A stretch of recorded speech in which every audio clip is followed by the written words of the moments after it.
Good evening, good evening, good evening, everybody, and welcome to another live interview. And tonight we have with us none other than the fabulous Mr. Taesean Blanding in the house. I am Hi. Dr. Maisha Gilliam-El. I am your host for this evening, and I'm going to let Taesean introduce himself and tell you a little bit about what it is he does. Hi, I am Taesean Blanding. How y'all doing? I am a singer, songwriter, playwright, actor, rapper, worker. I have a lot of hats. Exactly. Taesean does a lot of things. I think he forgot to add in their producer. Yeah. Because me and my husband has a song Brighter Days, and I know he helped us with that song and getting everything together as to how it's to be organized and all of that, and it came out awesome. So we are so excited to have Taesean not only with us tonight, but to have him to have taken place in this film, this short film, Miracles of Life with Clairvoyance and Generational Words LLC. So tell us a little bit about who you played in the film, Taesean. So I played the prophet. Come on, somebody. Look at your Come neighbor on, and come say, on, look at your neighbor and say prophetic words. Come on, come somebody. on. I got the chance to play the prophet that prophesied to right here, Maisha, um, when she was pregnant with Isaiah. So it was an honor to play that role. It was different. Yeah. It was a different type of role for me. So it was definitely a challenge. So I definitely enjoyed it. Um, Even for that was like one scene, but it was amazing. Like it was Yes. great. Yes. And let me tell you, I knew immediately who I wanted to cast in that role when I thought about that role, because I knew that you would bring that role to life so well. From seeing you in the Women of the Book Club, you did that as Oh yeah. well. And can you tell them a little bit more about some more of your acting experience that you've had, because you've had a lot of acting experience here. Give me 1 second. Let me turn this Okay. AC off because I can't Okay. hear. It's like,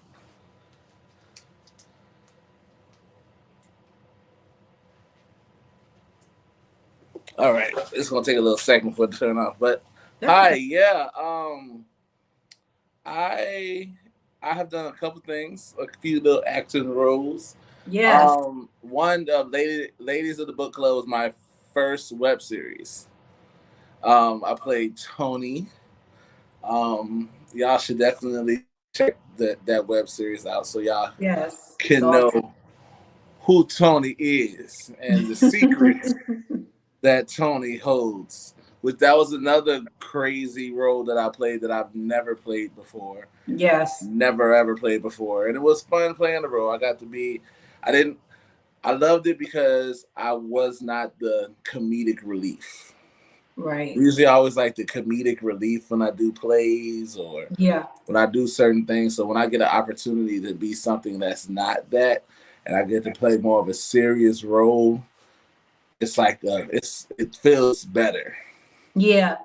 Right. Especially playing a character that's totally opposite of me. Yeah, he's totally opposite of you. And by us knowing you a long time, I'm used to this happy, bubbly person. And then when I saw you play that role, I was so amazed at the transition that you made from your actual personality to be playing this role of Tony. So it was just awesome seeing that change in you and seeing you grow in that way, in which you could just take any role on. And so even with this prophet role, you had to be serious. Right. And you had to be in a mindset that as you were prophesying to me that something was about to happen. So you had to make that believable to the audience who wasn't present and didn't experience that automatically. And so I think you did a phenomenal job of conveying that prophet to the Thank audience. you. Thank you. And that's one of the things that I wanted, is for them to be able to step into that experience. And I think we accomplished that. That's and fun fact about the ladies of the book clubs. I wanted to say that before I forgot. I actually did an audition for that role. Oh, wow. I did an audition. It was a smaller role, playing like this teenage boy that he was kind of like, because I wanted to be like the drug dealer. So Yeah. Yeah. drug dealer. Then the wonderful director Valerie was like, I see you in this role. Oh, wow. Why don't you try this one? So I was like, hey, and then I did it. Because I think based off how I auditioned, she was Yeah. like, this role will fit perfectly for you. And I was like, okay. And then when I read it, I was like, oh yeah, this is definitely something that I can work with and like really change. Yes. And, a lot of people may not know, or they may know, that you are also a singer, but not only a singer, a songwriter. So the main song of the film is from you. And so it's just ironic, because you had the song before I had the film. And initially, when I first heard that song, I absolutely fell in love with it. And every event that I've thrown, I've asked you to do that song. And every event, That's the I don't only care. place that's the only time I've ever performed that song. I Yes. don't perform that song anywhere else. Yes. And it's like that song fits so perfectly in that movie, that I don't even know what to say, because as the credits roll and as that song plays, it just puts you in this emotional state of just encouragement, just uplifting, just, you leave there like, gosh, this is what a miracle is. This is just so awesome.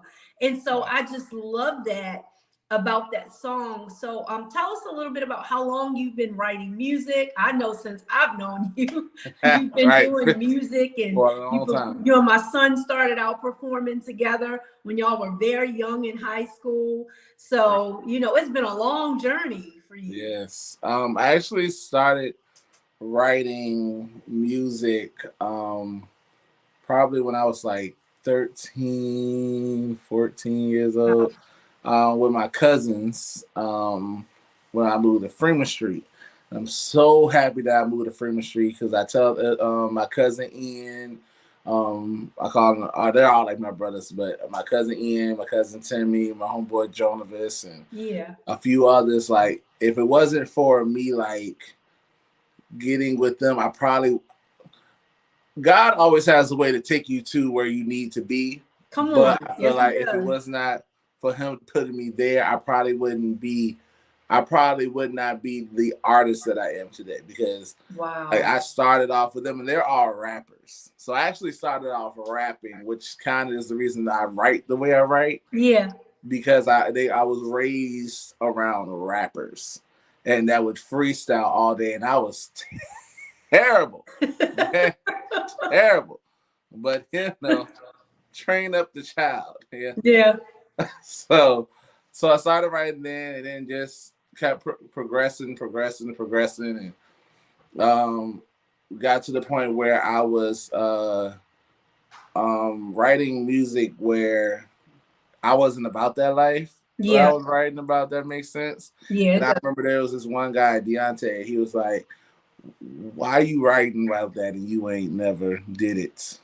Come on now. It was just like, 'cause I was talking about some stuff, and I was like, that makes sense. And then I started like developing Taesean, and so that's when I started doing that. And I started getting to like gospel and that, and then I went strictly gospel as SOG. Yep. And that's around the time when you met me, when I Yep. was SOG.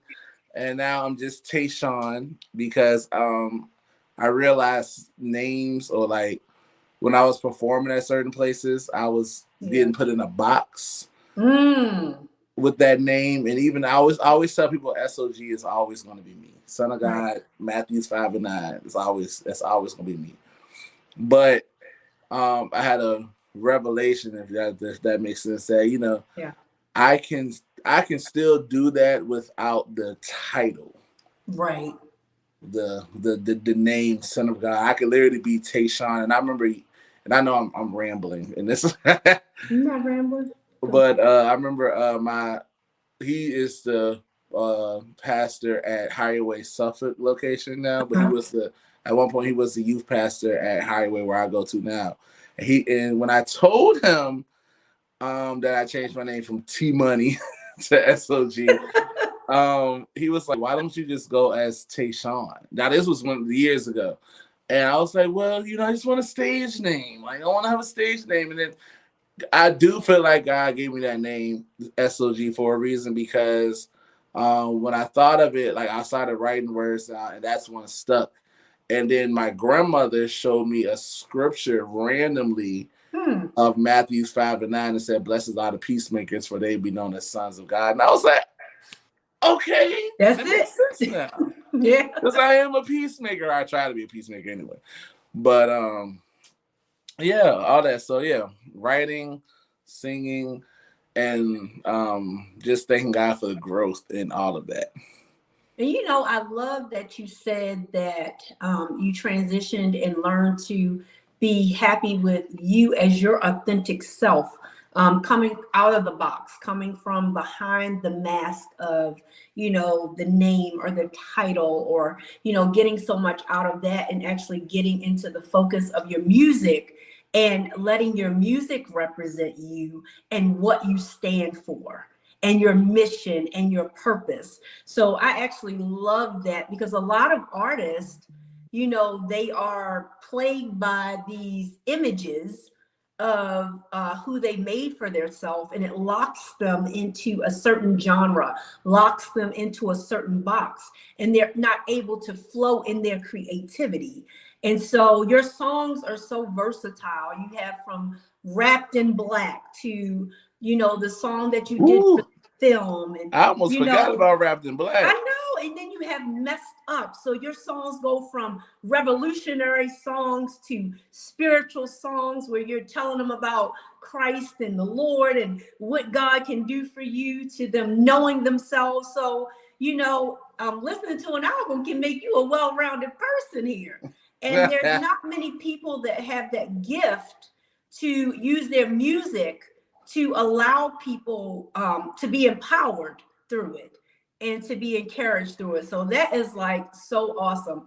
But the other thing is, not only did you play a part in the film, but by you being like another son to me, you were actually present at the time that this took place. Yes, I And was. so you were there with my son, helping my son to get through it and everything.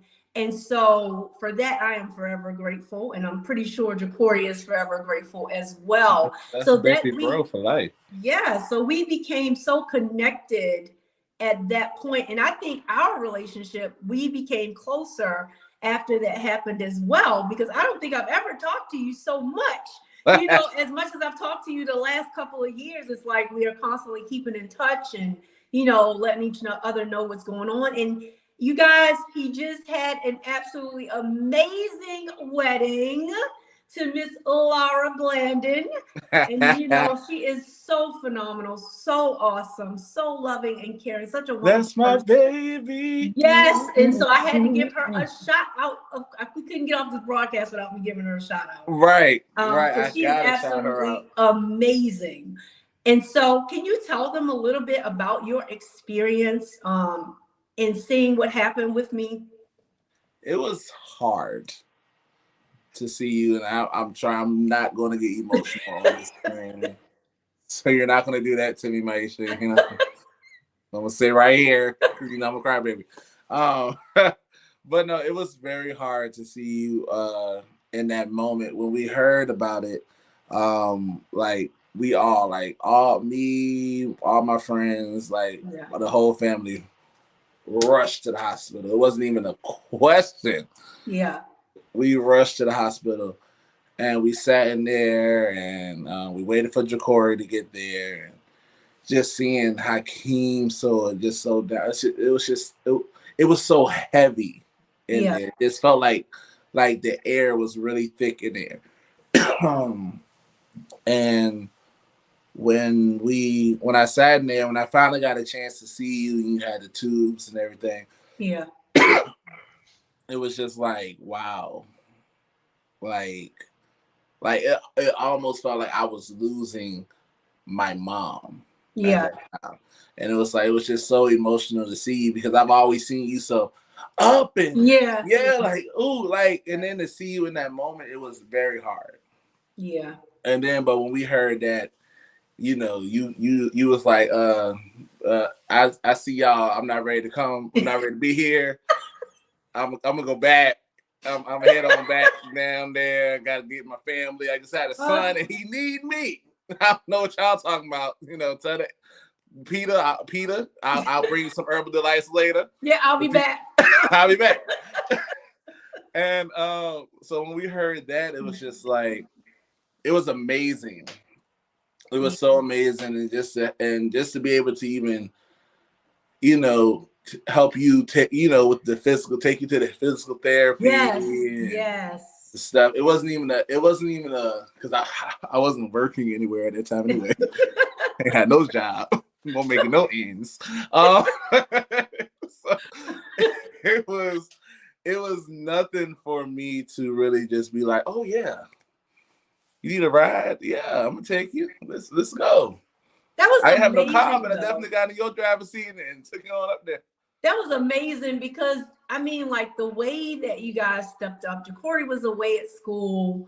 Hakeem had to work. I had nobody to take me, and you didn't even think about it. You just were like, "Oh, I'm gonna take you," And to have to sit there for not 1 hour, but most of the time we were there for like 2 hours, 2.5 hours, with all of these elderly people watching me.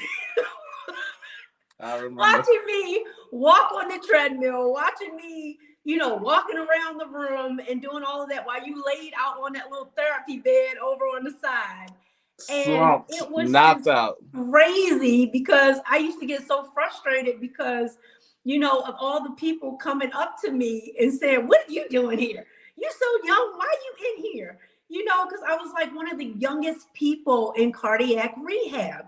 Everybody was like 60, 70, 80 years old in there. And of course, they were curious about what happened to me. And so it was all I could do was just to not answer the same questions over and over and over and over every time I went. But, it ended up helping me. It ended up helping my heart to get stronger. And then I was able to not have to stay there very long, which I'm very thankful for, because I think they would have driven me crazy with those questions. And I would hear them too.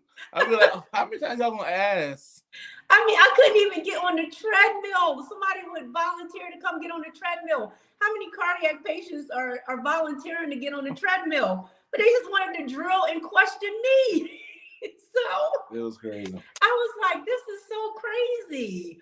But, that's one of the things that with the film being so short, we weren't able to, show those portions. We weren't able to show, you taking me to cardiac rehab. We weren't able to show my sister in the room talking to me and telling the doctors that I was moving. We weren't able to show, my husband's mother coming down from Maryland and her support and what she did. You had a lot of you had a lot of people come be there praying hard and when I say prayer warriors, soldiers, yes, right, whatever you want to call them, they was in there and it was just it was different for me at that time. It was different for me to experience that because I was fresh and out of highway. Yeah. And all that stuff. And because I went to, before then, I went to a nice little Baptist church where, come on. Nicely, when you sing a couple songs, you listen and you dip. You might fall asleep on accident and, but, coming from that into that, it was a little different. But it was powerful. The people that were there for you and everybody that was there for you. And I wasn't there the whole time. Because but just to be in there in that environment to see everyone just praying for you, like that 2 or 3 gathered is a powerful thing. People don't understand that, but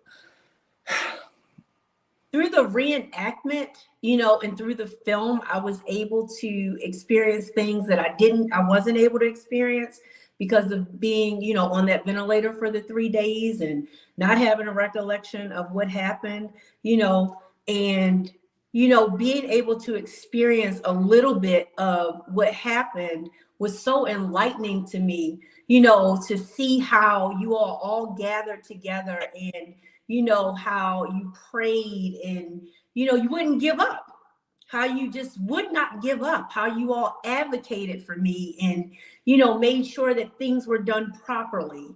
And a lot of people don't have that. And so, I was very thankful to know that I was covered and covered by a ministry that believes in signs, wonders, and miracles, and that utilizes things like the prayer shawl and the oil, frankincense, and making sure I was covered, making sure the people that were around me understood this is a child of God, so you need to do your due diligence to take care of her.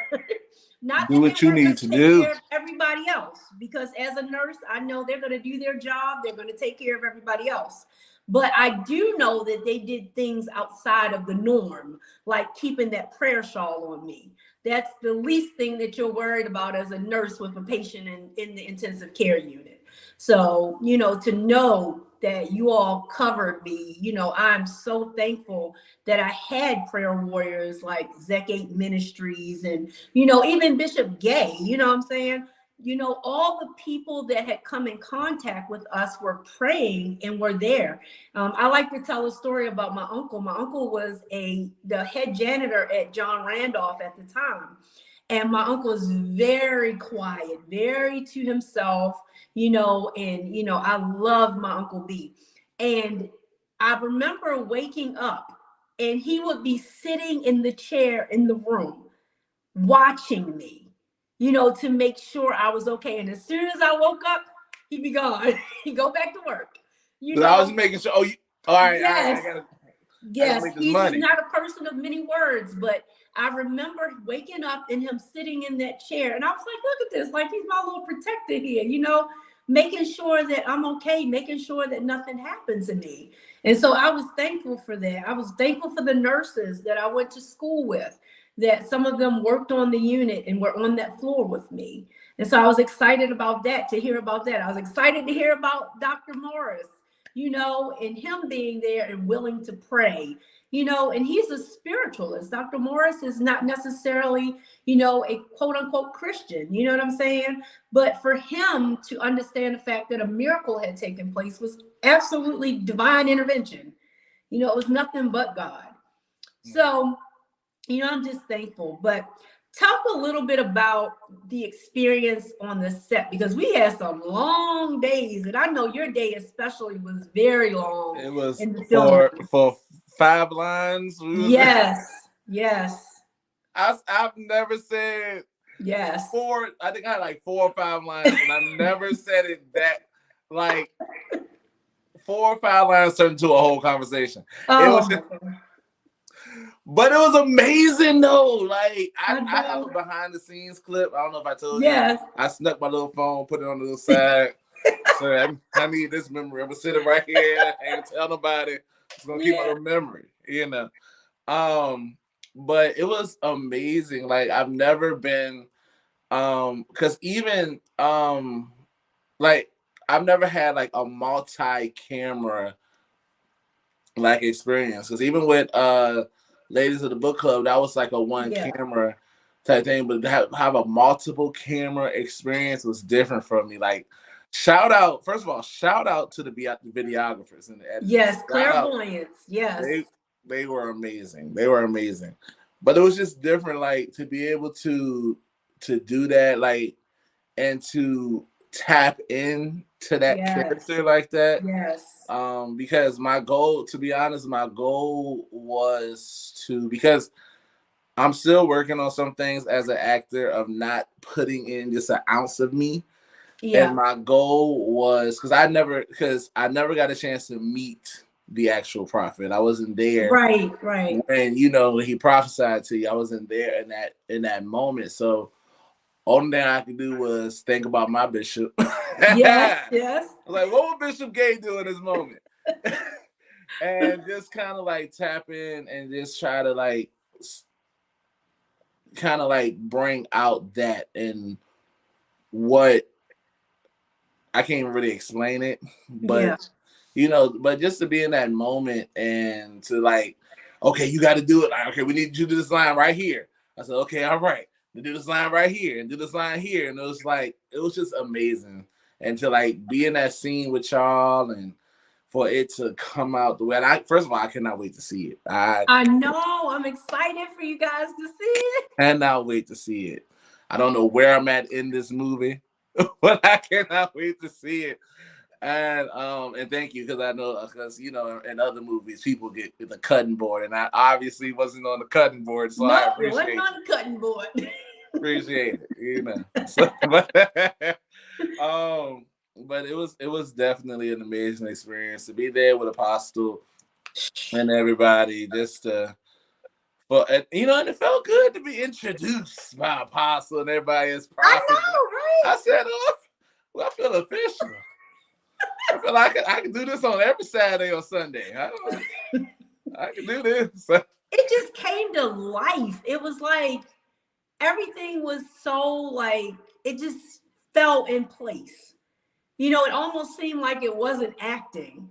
It was so realistic. And that's why I can't wait for you guys to see the way it all came together. And there was no rehearsal. Like I didn't really rehearsal. There was no rehearsal, and that's the crazy part. I don't think people like when people see like that. At least the scene that I was in, there was no like true rehearsal. It was like, okay, we're gonna do it, and it's yes, and that's the way it was with every scene because they traveled, so they just were absolute geniuses. Shaquille and Ashley. I mean, I cannot say enough. Especially during the scene when I had to reenact what actually happened to me. If it hadn't been for him, he's like, it's different when you experience it, but then going back and trying to do it again based on memory is really difficult. Right. And then I almost found myself falling into like a PTSD moment, where I was just like kind of. It's amazing that you were even able to do that. Because, I don't know if you know Fantasia, the singer had a biopic about her. Yeah. And they came out years ago, and there was some scenes where they had to like either film outside and just have an audio. And there was a scene where she was like molested or whatever. Yeah. And they wanted. I remember seeing an interview where they talked about it, and there was some scenes where she was like, "I just can't put myself through that again. Like I can't. Like, I would love to do it and love for it to be in there, but I can't physically do it." Yeah. So the fact that you were able to put yourself first of all, the fact that you were able to play yourself through the whole movie, because I would have called Angela Bassett for you and had Viola Davis playing you real nice, Kimberly Elise. But the fact that you were able to like put yourself back in that space and play yourself a character or play yourself in that and just be able to experience it and deal with some of the things like with Isaiah and all that stuff. Like that was amazing. Like that's strength because there's a lot of, like I said, there's a lot of even famous actresses that can't or won't or refuse to do that. So kudos to you. That was thanks to Valerie because I fought Valerie tooth and nail. I fought her tooth and nail, but the way she put it to me made me really understand that it wouldn't have been the same if I wouldn't have done it. She told me that nobody can put themselves in the place where I was, and nobody can convey what I experienced the way that I could convey it. Right. And when she said that to me, what was I going to say?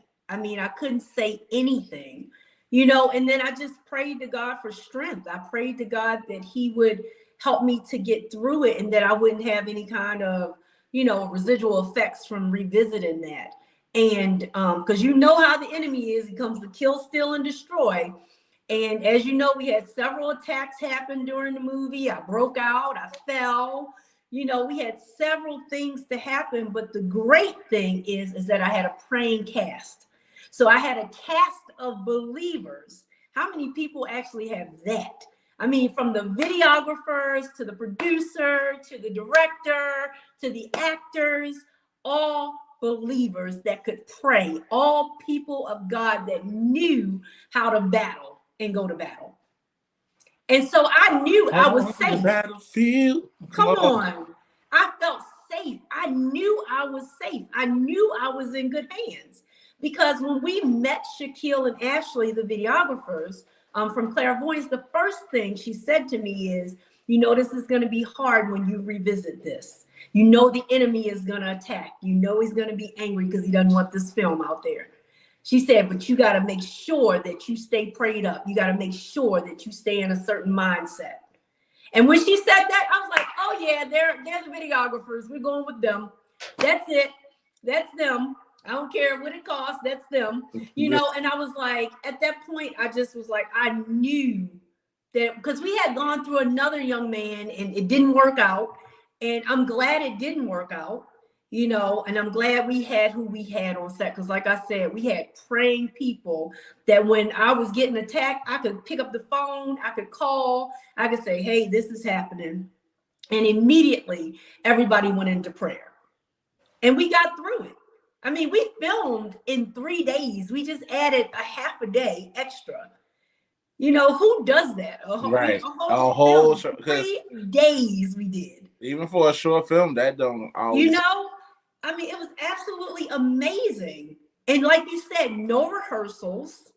You know, because everybody had very busy schedules. Yeah, because I remember I had to leave like to go do another show right afterward. And then we had Dr. Morris, who is actually a cardiologist with his own practice, you know, and he filmed with us. He decided to play himself. And so, you know, God just strategically orchestrated everything. I had nothing to do. He just orchestrated everything. I just followed instructions. So right. I'm interested to see where this goes. And I know you said about, we were laughing about that, talking about how we're hoping that somebody picks it up, or we're claiming that somebody's going to pick it up and it's going to become a full-length film. And when you said Angela Bassett, that's one of the people who I said, oh yeah, I'm getting Angela Bassett. Oh yeah, we're going to I said, oh, you got to get Denzel. We got to get all these. We're going to speak that, yes. You know, we got to claim the people that we want to play us already, right? Right. It's already done, you know? Oh, and it's definitely. They say claim what you want. Right, and it's definitely going to go far, like, because it's different. It's different. It's so different. And like I said, I haven't seen it yet, but just based on, like, some of the stuff that you told me, you know, behind the scenes, and based on, like, the little pictures and clips that I've seen. Yes. It's definitely something different, and it's definitely something that needs to be heard, because there's a lot of people that go through that no one has really told that story. That's right. Because there's probably a million of Maishas out there. Yes. A million Maishas out there that don't know how, or don't think, or probably don't think anybody can relate to that particular story. Yeah. So the fact that you're about to put that out there, it's the vulnerability for me. It's just the vulnerability that you have, that you like, to be so vulnerable, to be like, this is my story and I'm going to give it to y'all, and it's going to minister to you. It's going to speak to you. It's going to be something that you can rewind and press play. Yes. Press play and rewind and press play and catch something that you didn't catch, or receive a message that you didn't catch the first time. It's so much. It's bigger, and I'm very much happy and proud of you, because you've been saying this is something that you've been wanting to do for a long time. Like, yes, do absolutely. it, get it done. Absolutely. And the fact that you and Hakeem and the kids and everybody like came together, like the family came together, everybody, amazing. And you know, one of the other, like the biggest thing that I want people to get from this film is that, like you were saying, there are women every single day dying from this. And people don't even know the name of it. And so that's why I started the organization, you know, the PPCM Healthy Hearts, because African American women are 3 to 4 times more likely to die from this disorder than anybody else. Wow. And so, you know, I was like, I have to do something. And like you said, I have been talking about it and talking about it and talking about it. And then finally I said, you know, you got to stop procrastinating about this and you got to do something. You got to get the word out. You got to tell people. And even after the film, I let it die down. But then God had me to revisit it through Valerie, through an opportunity. And then, you know, I had an epiphany like, you know, what are you going to do about this? You know, this happened to you for a reason. This happened to you, not for you to keep it to yourself, but for you to share with other people about being an advocate for their loved ones, about you educating people on misdiagnosis of this disorder, you know, about you getting with these cardiologists so that women aren't half dead by the time somebody diagnoses it. And hopefully that, like, and to piggyback off of that, hopefully there's a few doctors and nurses that will watch this and be like, well, let me take the time and actually listen to my patients, and because they know their body better than I know better than I know their body. So let me actually listen, because unfortunately you have a lot of doctors and nurses, and that nurses know because you one of the best RNs to do it. Come on, Mike. You one of the best RNs to do it. But you know, it's just, you know, unfortunately you have those ones that do not listen because they know I have a degree in this, you know, and they don't listen to what you're saying. And unfortunately, my mom went through that. My mom went through that a lot because she had sarcoidosis. Right. And a lot of people don't understand sarcoidosis because it is something that's rare. It's not something that a lot of people have, and a lot of people confuse it for right. A lot of people confuse it for lupus. See, yeah. So she went through that a lot. Like the doctor's telling her, "Oh, well, you, this is not your pain. Oh, this and that, and this and that." And my mom, well, I know but my mom's like trying to tell them, this is how I'm feeling. I'm going through this. And I remember my sister Chanel had to be an advocate for her a few times, and like be like, this, my mom is feeling this way. Like, this is what's going on. I need y'all to listen to it. So it's hard when you have doctors that don't listen. So I'm praying that there's going to be, we need the hashtag doctors and something that they can start, so they can watch it and be like, okay, because this and this happened, this ended up happening. Thank God that it wasn't, that you weren't one of the percentage of women that you were speaking on. That God bless you, that you were able to make it and you were able to tell the story.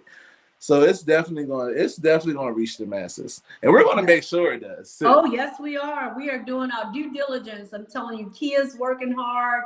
You've been telling people. Dr. Morris has been telling people.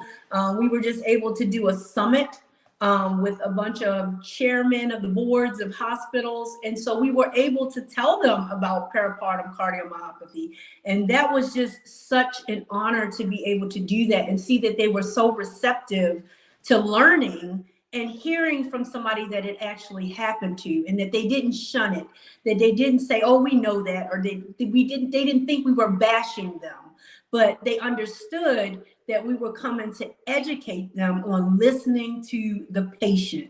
Because as a patient, you know what's happening to your body. Like you said with your mother, you know what's happening. Sometimes you can't pinpoint it or put words to it, but you know something's wrong.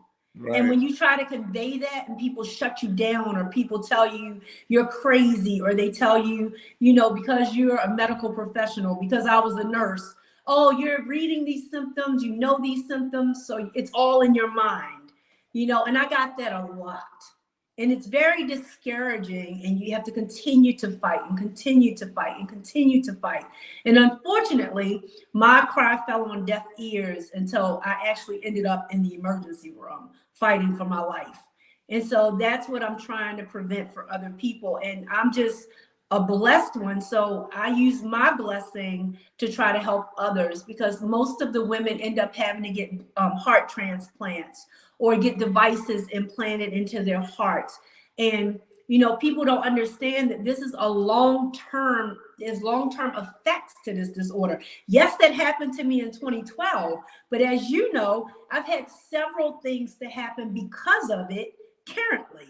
And so it's something that you continuously And it's battle with. crazy. It don't even feel like it was that long ago. I know, 2012. Yep, there's residual effects to it. So you have to just stay positive, stay prayed up, stay encouraged through this process. And that's the biggest thing I want people to get from the film.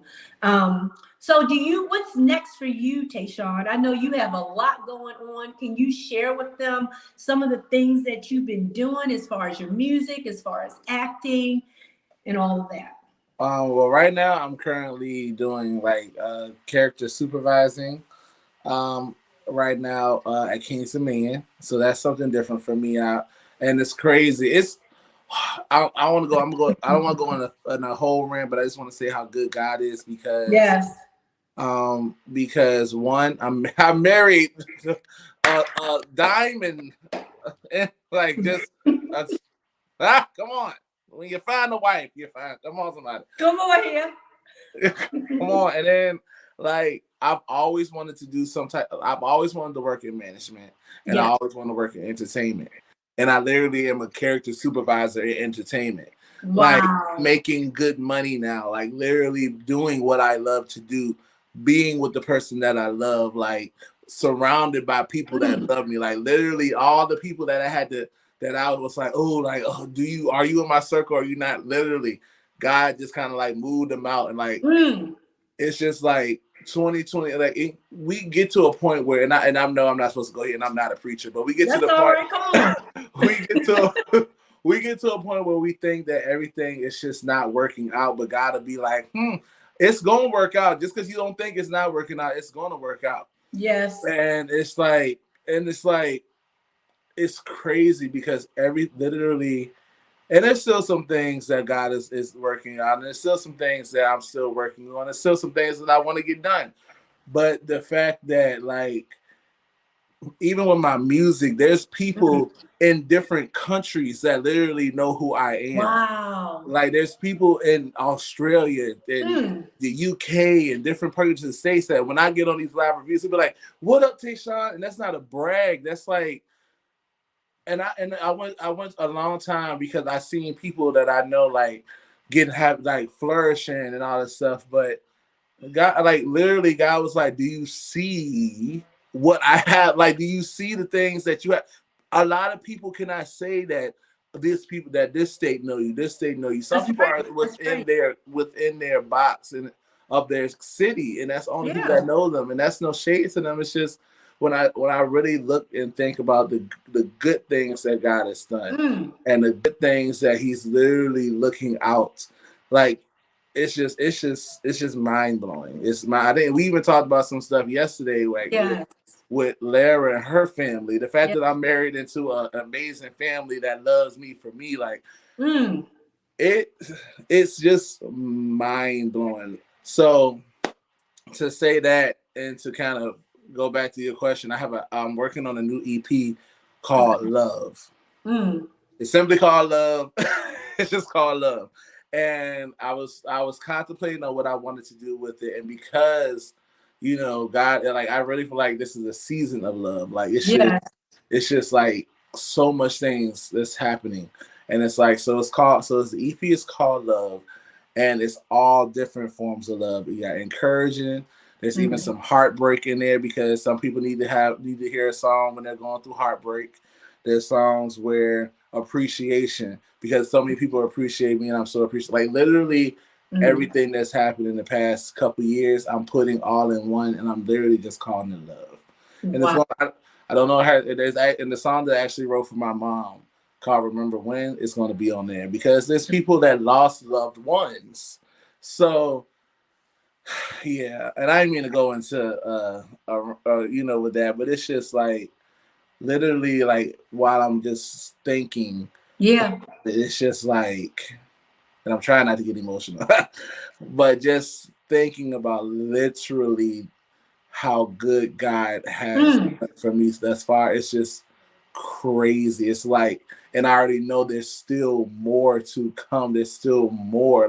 Yes. Like, unfortunately, I was supposed to perform in Philly tomorrow, but I had to cancel because of deciding a new job. But Yeah. the fact that people like I had the opportunity to perform in Philly, like I have to, like I met a guy and it's crazy. I met a guy today. I was just singing, and he's from Nashville, Tennessee, and he heard me just randomly singing because he was a director for one of the shows at King's Man. He was like, "Oh, you want a gig?" So it's like when I'm gonna tell, and I'm just gonna say this: don't stop. I want to encourage people to say just to do not stop. Do Yeah. not stop. If you gonna sing, if you feel like it's something that if you want to sweep, sing and sweep if that's your ministry because you never know Yes. who's gonna hear you. You never know who's around. Literally, I was just singing. The Lord is blessing me right now, and He heard that. Mm.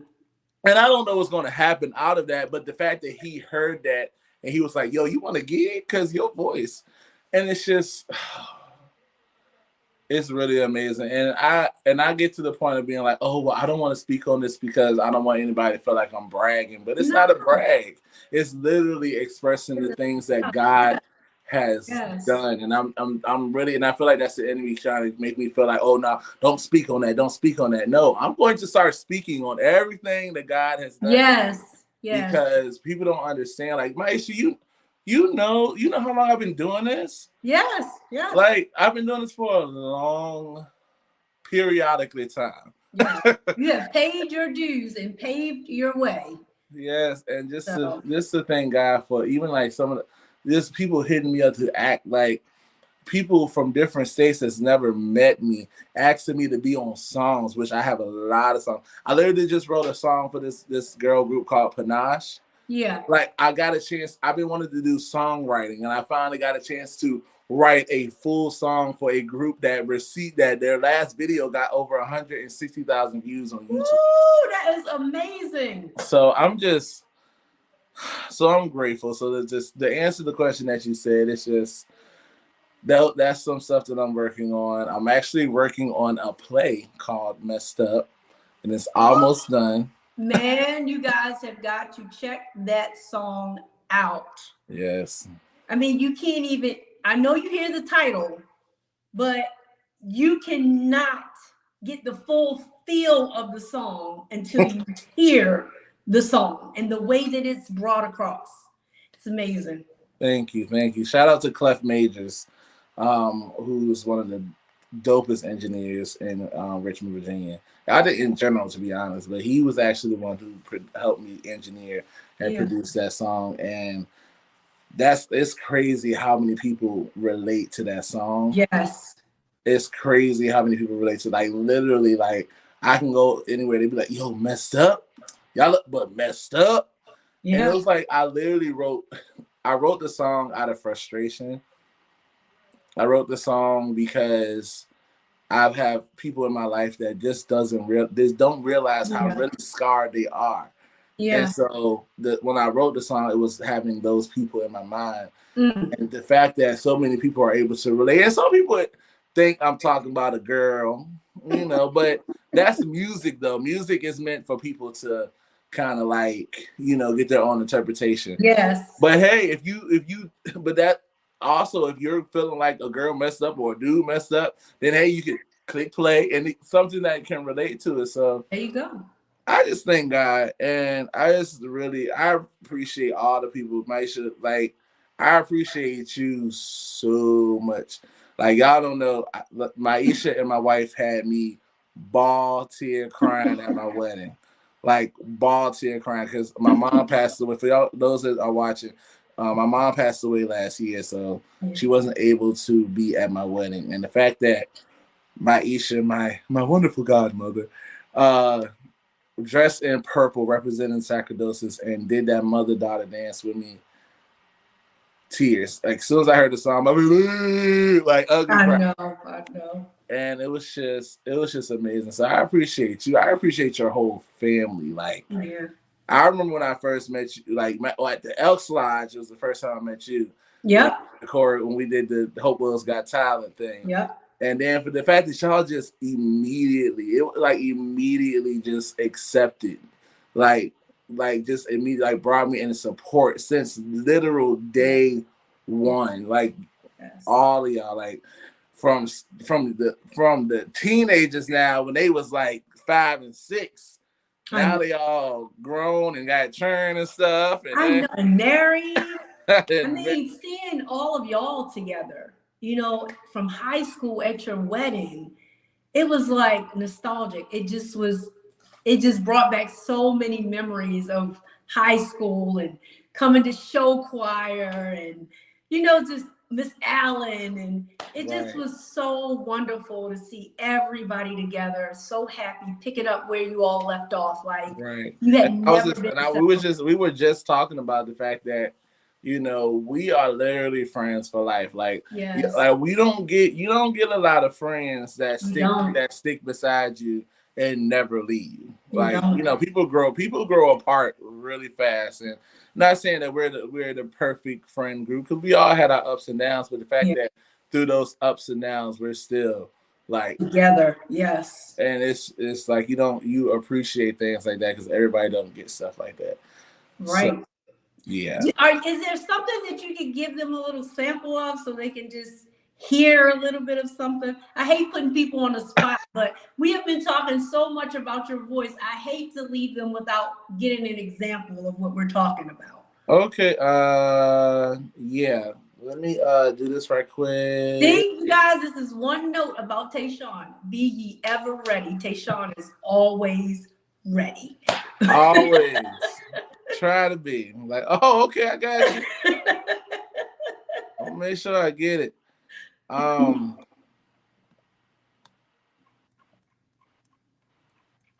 Let me go up this doggone. Let me see. And thanks to everybody that has joined us, everybody that's on this broadcast. Please let us know where you are joining us from.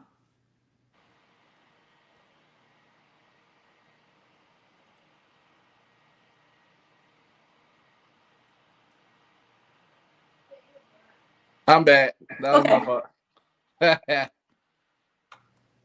All right, so what I'm about to do, I'm joining in my StreamYard on yours. I mean, through my laptop. You guys are in for a treat. I'm so excited. One thing to talk about it, but then it's another thing to actually experience it. And I like to say, Taesean is an experience.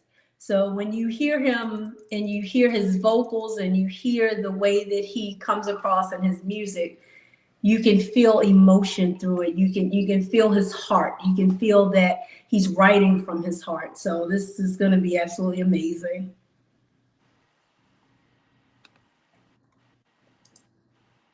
All right, so you should be able to.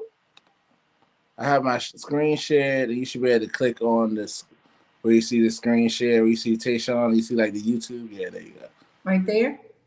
Yep. Oh, and sidebar, you can do this with all your interviews. Just you know, if you need somebody to work that out that way. Oh, awesome. So this is Messed Up, the song that we were talking about earlier. Mm-hmm. And I want y'all to check it out, see what y'all think.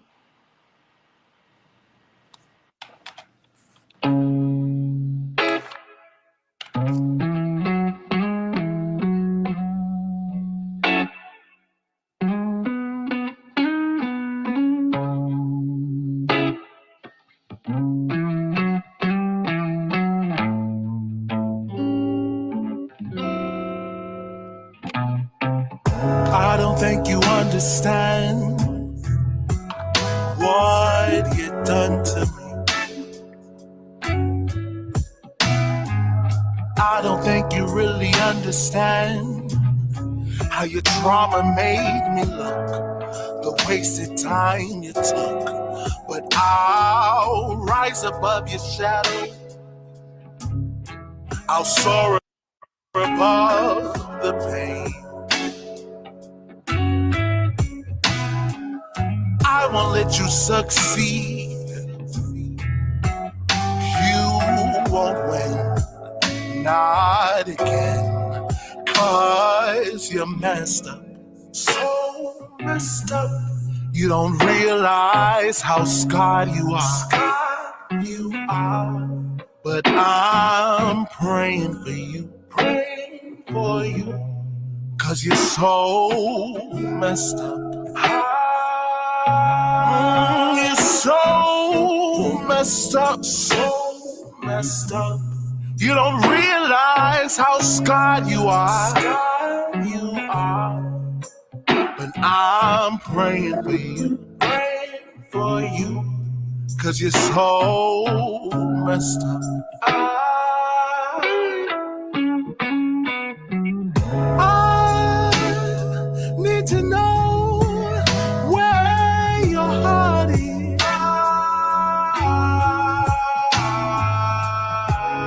Let me know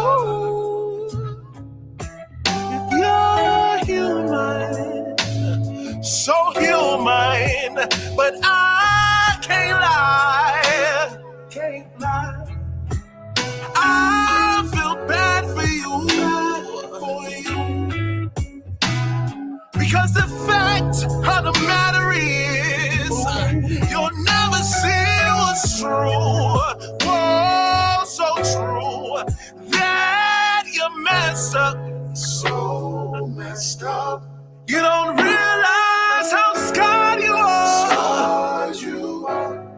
But I'm praying for you. 'Cause you're so messed up. You're so messed up. Yeah, you're messed up. Woo. So messed up. You don't realize how scarred you are. No. But listen here. I'm praying for you.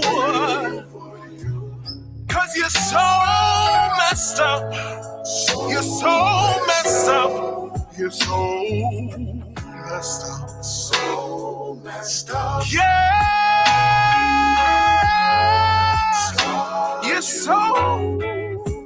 You're so messed up. I'm praying for you. 'Cause you're so messed up. You're so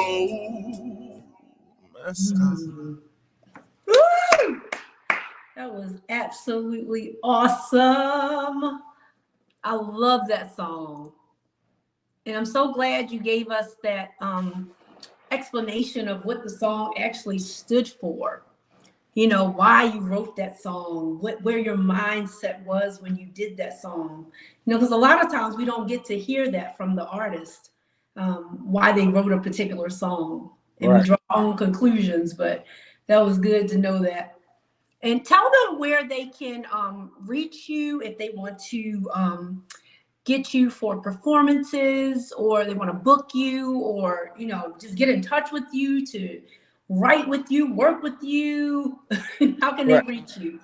Well, you can reach me on Facebook or Instagram message. My Instagram is Taesean's_music. That's TAESEAN.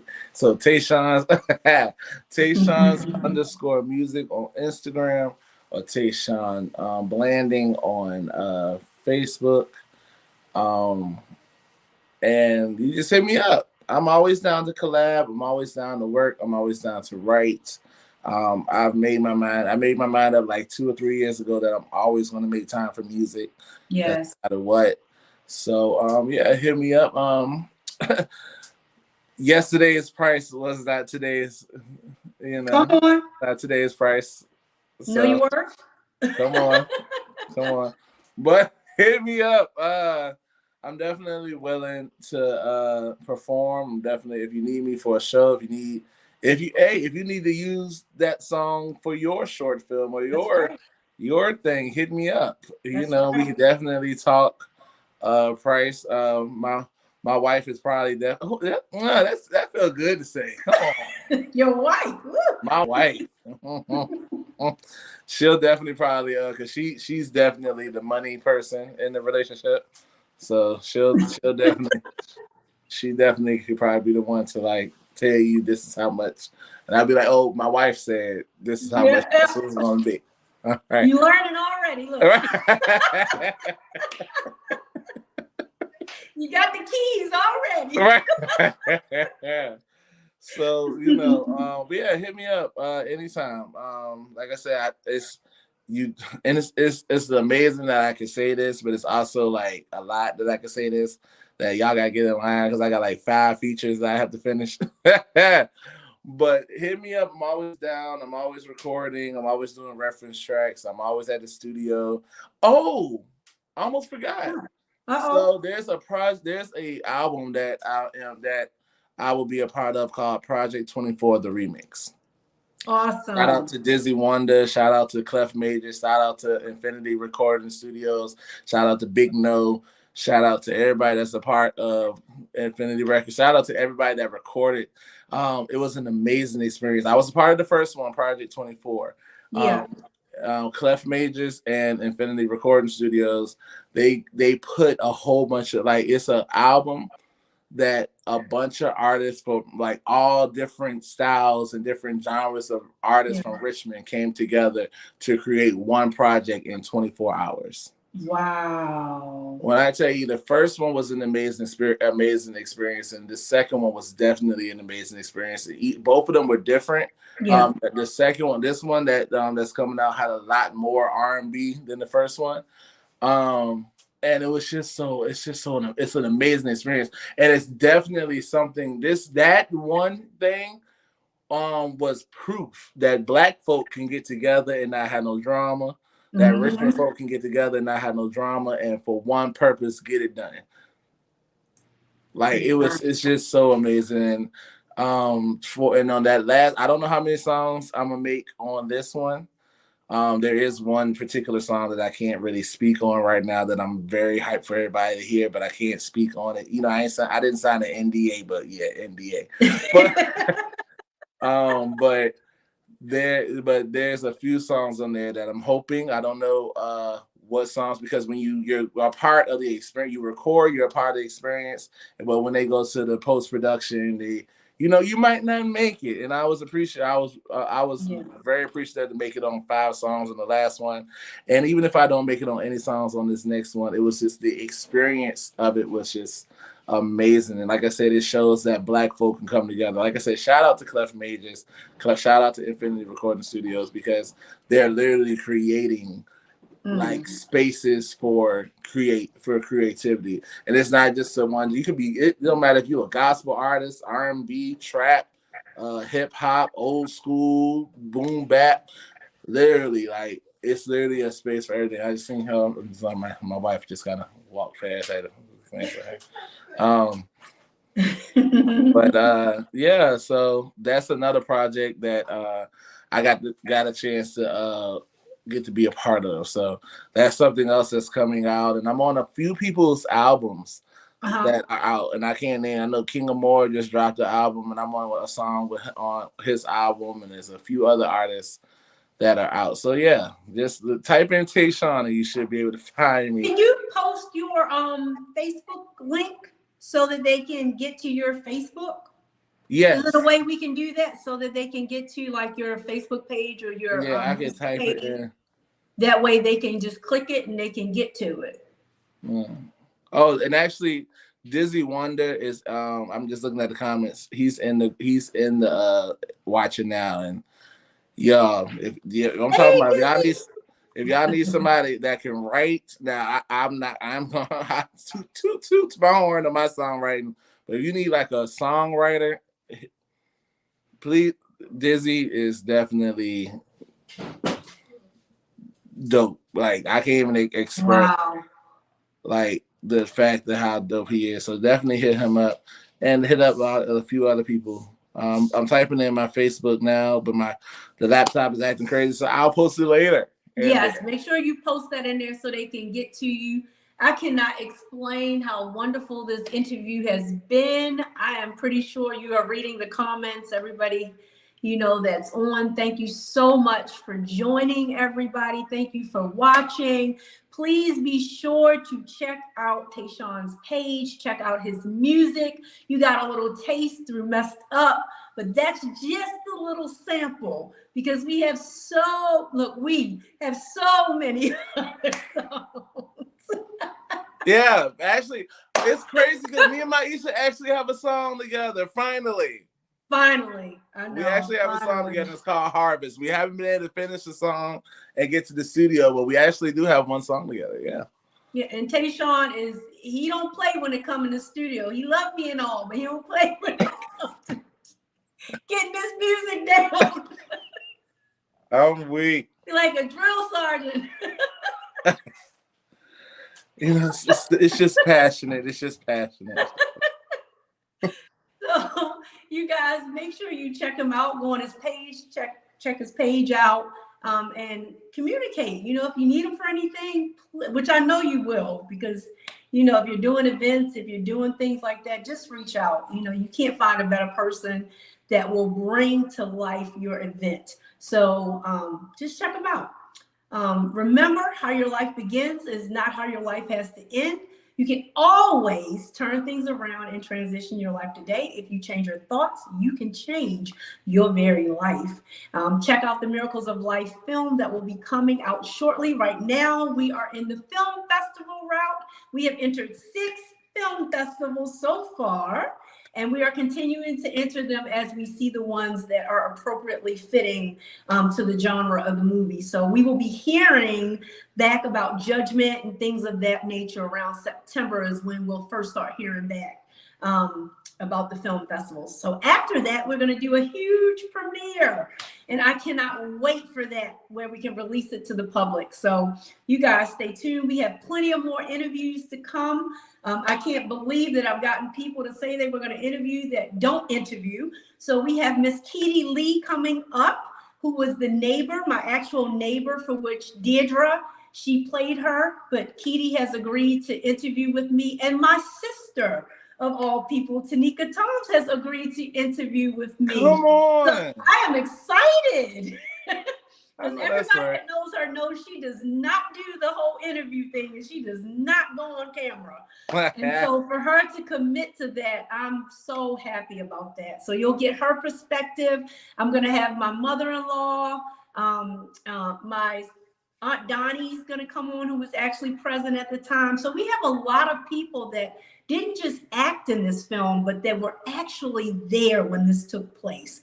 So shout out again to Generational Words LLC, Miss Valerie McAllister, the best producer / director there ever was, and Miss Kia Reed. Shout out to you. Shout out to Clairvoyance, Shaquille and Ashley Parag, and Ashley Little and Shaquille Parag. So thank you guys so much for joining us this evening. We love you. Shalom, peace, and blessings to you guys. Have a wonderful rest of your night. Bye.